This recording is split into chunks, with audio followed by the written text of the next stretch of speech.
What's up, YouTube? It's your boy Black Market. Wanted to go over a review on Google. Um, I wanted to review this trade. This was a trade on Friday, and actually, unfortunately, it was a trade I didn't take. So I wanted to go over a review just to kind of talk through the trade and kind of help you realize that there are some trades that you're going to have to take, you know, as a risk. And these are trades. This is an example of a trade that is definitely worth the risk to take. So, like always, uh, let's go. Let's look at the market real quick. That overall market. Um, Let me pull up the overall market here.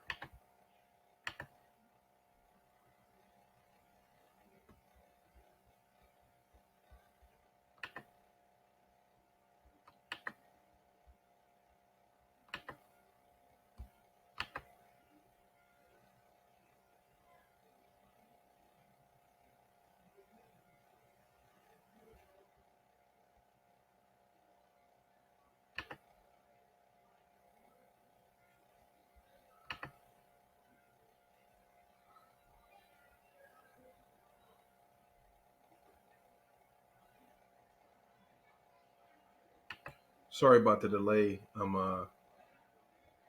actually on vacation this week from work, and we're I'm at a beach, so the internet's a bit slow this week.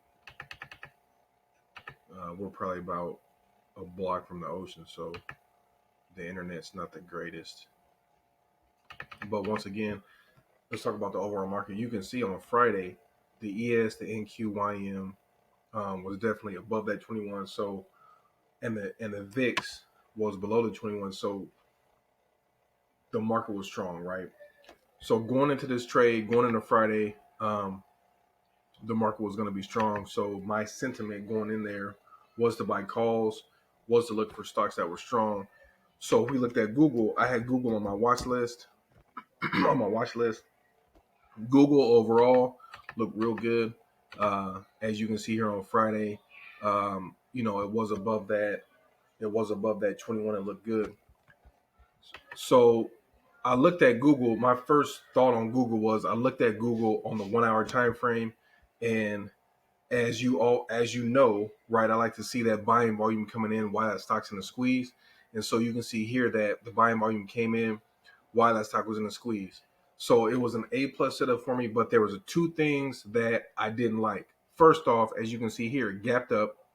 So it gapped up to a key level right before open, which I really don't like to trade gaps.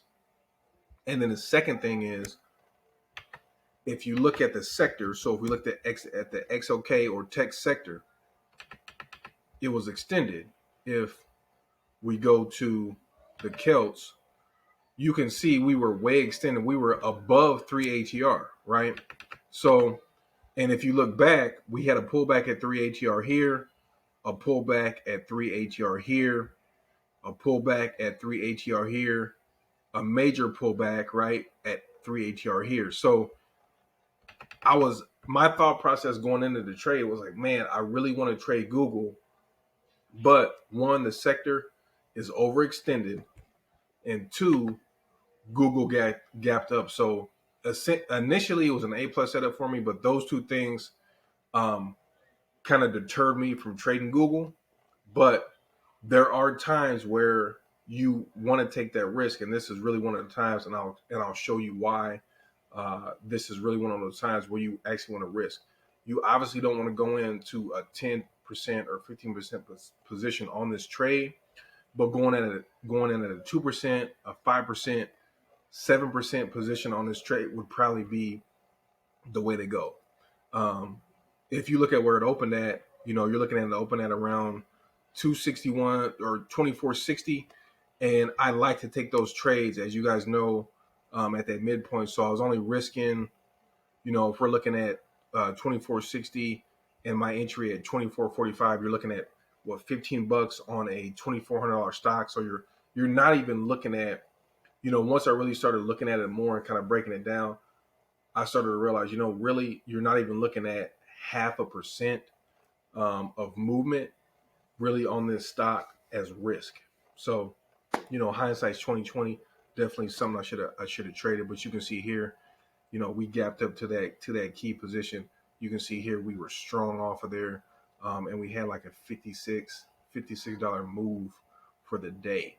So if you look at, so what I did is I actually went into the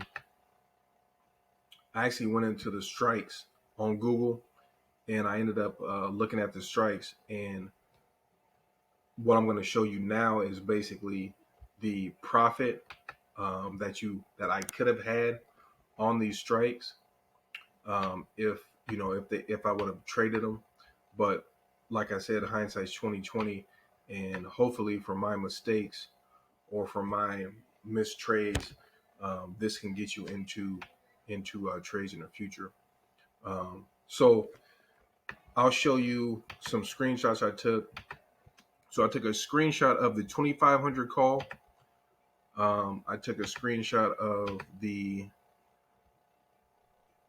2495 call, and I took a screenshot of the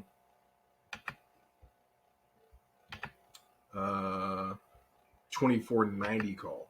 Okay, so, and the reason why I took screenshots of those were closer to the $2,500 mark, which was really a psychological price level for Google.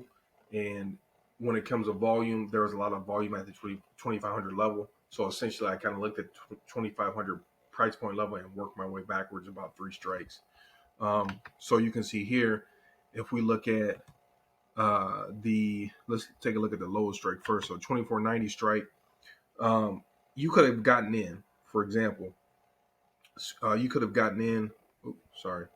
You could have gotten in around $87. Let's say you got in right at open. You could have gotten in around $87. That strike actually went up to $1,700. So you're looking at a $1,600 day.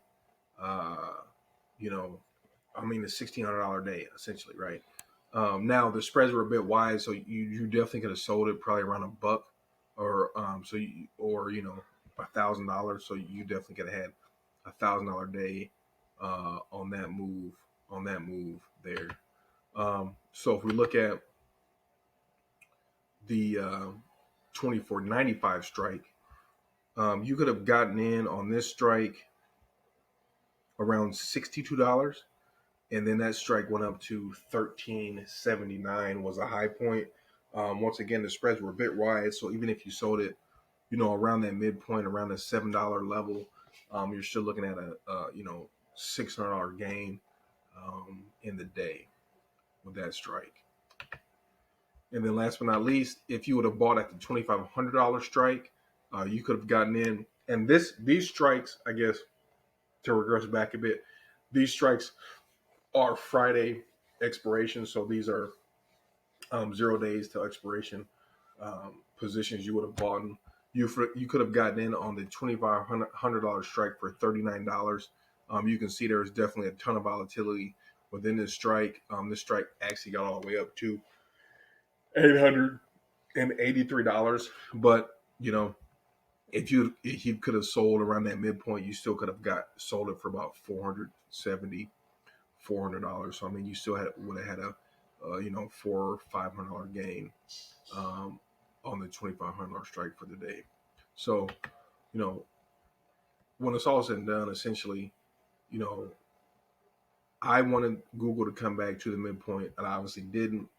So I missed the trade by 15 points.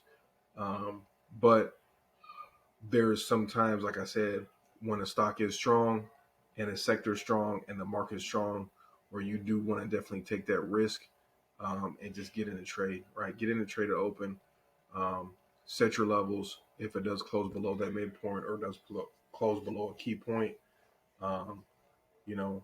make sure you get out of the trade. But definitely wanted to review that Google trade with you guys. And once again, if you like the content, please like and subscribe on the video and to the channels. If you got any questions, concerns, comments, you know what to do. Hit your boy up, ask questions. I'll definitely get them answered. And if there's any stocks you guys want me to review, please let me know. But with that being said, hopefully you get your study on this weekend, get ready for next week, and I'll holler at y'all later.